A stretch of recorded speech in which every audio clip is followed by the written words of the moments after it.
In this video, we're going to take a closer look at what it takes to set up your own car cleaning business. But as always, for all things business, make sure you subscribe, and if this video is of any use to you, hit the like. Let's have a look.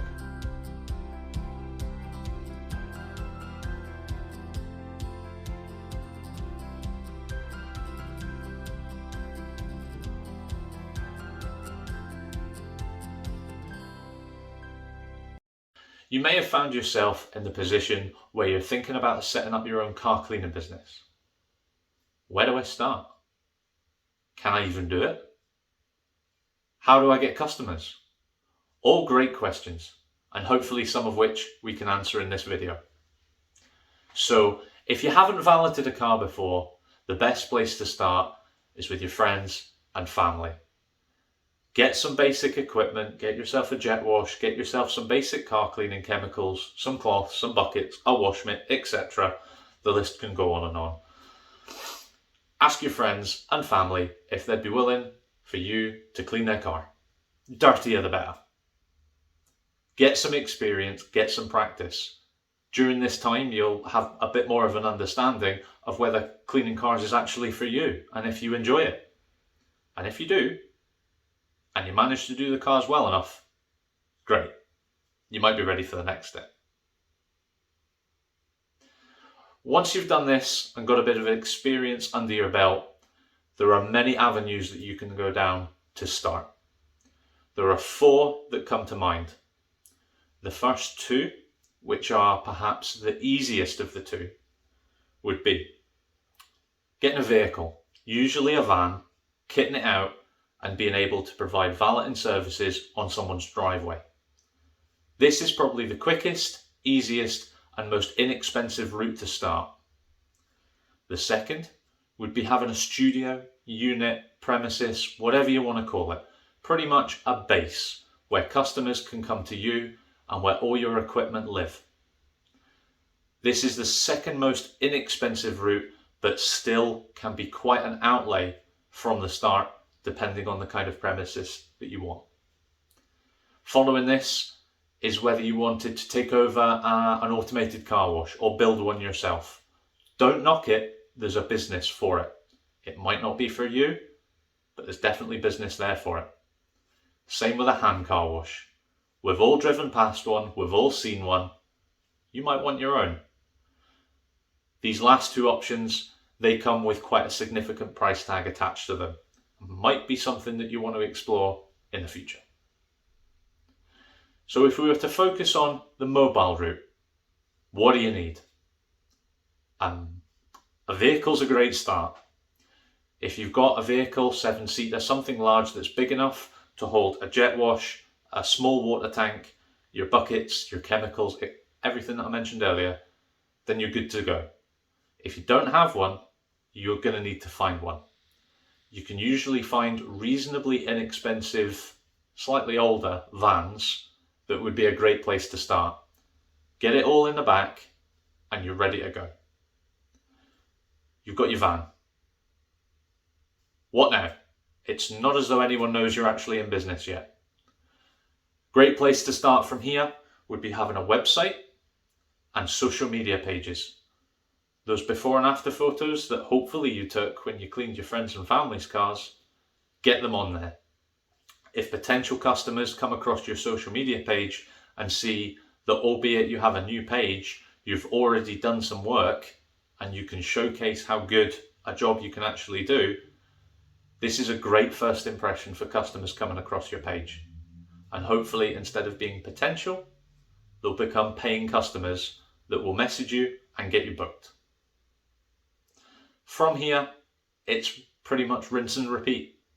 Turn up, charge some money, do the job, take some before and after photos, make sure you get permission from the customer to use those photos, because from experience, a lot of people don't want their number plates shown. You actually have a legal obligation to really cover the number plates. So always double check with your customers to, if they're okay with you taking before and after photos of their vehicle and using them for marketing purposes. Most will be fine with this. Get these things up on Facebook, get them up on Twitter, Instagram, TikTok, if that's the social media platform of your choice. Get the reviews in and see what happens from there. Don't necessarily jump into just paid advertising. Paid advertising, I mean, it's great, but not when you're first starting off. You don't need it. You need a bit of word of mouth from people that you've done the work for. So the last thing I'd recommend you definitely look at before you launch yourself as a fully fledged valeting business is insurance. It's a pain, it's an expense, but it's something you have to have. Public liability is a must-have. Should someone, whether it be a customer or a passerby, trip over your cables, fall over your jet wash, land in your bucket, whatever it may be, public liability insurance is in place to cover you. You have to have this. The other insurance that you definitely want to consider is an insurance policy that covers you for the work that you do on vehicles. Should, God forbid, the worst happen, you damage a vehicle whilst you're working on it, the customer and yourself want something in place that allows you to rest easy knowing that it will get fixed with no issues. Now, clearly I'm in the UK, so the one company that I would definitely recommend going to would be CoverSure. These brokers would be able to have a conversation with you and recommend a policy that would suit your needs down to a T. Look them up, give them a shout. Finally, before I leave you on this video, the last thing I'll give you is food for thought. It's going to happen. Everyone who has done this as a business has had it happen, and if anyone says otherwise, the chances are they're lying. You may get a message come through to you or a conversation in person where a customer tells you that they're not happy with the work that's been done. You need to have a think before you launch yourself as a business on how you're going to handle customer complaints or issues. Now, some customers will be quite polite about it and they'll maybe just say, "Oh, Matt, you've missed a bit." Fine. Some, there may be some further attitude that might make it quite awkward for you to deal with if you're not used to situations like that. Thinking about it beforehand is a great way to be able to deal with it should that circumstance come up. Now, if you've missed bits or you've not done a good enough job, personally, I'd hold my hands up and go, "I am sorry. Let me fix that for you right now." Or if you're already home and the job genuinely wasn't good enough, I would offer to go back. Perhaps not the same day, but I would offer to go back and fix the bits that were missed.